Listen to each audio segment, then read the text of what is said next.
बंगाल जिला सिलीगुड़ी शहर संलग्न चोपड़ा इलाके में नीलगाय के रेस्क्यू से मची सनसनी। स्थानीय सूत्रों के अनुसार चोपड़ा ग्राम पंचायत के बाजारगाछ इलाके में चाय बागान और आलू के खेत में अचानक नीलगाय दिखाई दी। नीलगाय को देखते ही एक एक कर ग्रामीण इलाके में जुटने लगे। नीलगाय के रेस्क्यू की खबर फैलते ही बाजारगाछ इलाके में बड़ी संख्या में लोग उमड़ पड़े हैं। ग्रामीणों से सूचना मिलने पर वन विभाग के अधिकारी मौके पर पहुंचे पर ग्रामीणों ने बचाए गए नीलगाय को वन विभाग को सौंप दिया है। संवाददाता कमलेश रॉय कर्मकार। এখানে কি পাওয়া গেছে?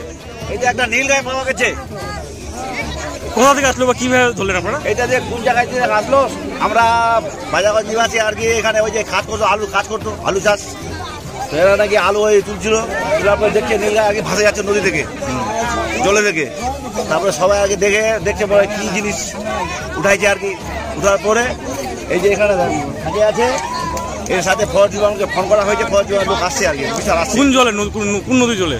এই যে আমার ডক নদী জলে ভাসে যাচ্ছিল।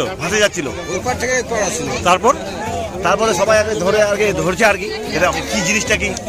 তারপর কি দেখলেন? তারপরে দেখি নীলগাই দেখার পরে তারপরে ফরেস্ট ডিপার্টমেন্ট ফোন করা হয়েছে। এখন কি ফরেস্ট ডিপার্টমেন্ট হাতে তুলে দেবেন? ফরেস্ট ডিপার্টমেন্ট হাতে তুলে দেবো। আপনার নাম? আমার নাম হলো হবিবুর রহমান। নদীর ভিতরে, নদীর মাঝে ধরা পড়লো, নদীর মাঝখানে ছিল চারটা মানুষ ধরলো। মানে কতগুলা ছিল? একটাই আমি ধরছি, একটাই ছিল। কখন দেখছিলেন এটাকে? হ্যাঁ, এটা কুমারটোল। কখন দেখছিলেন? এটা তো মানে দুপুরবেলা, 2টার সময়। কি কি এটা বলতে নীলগাই।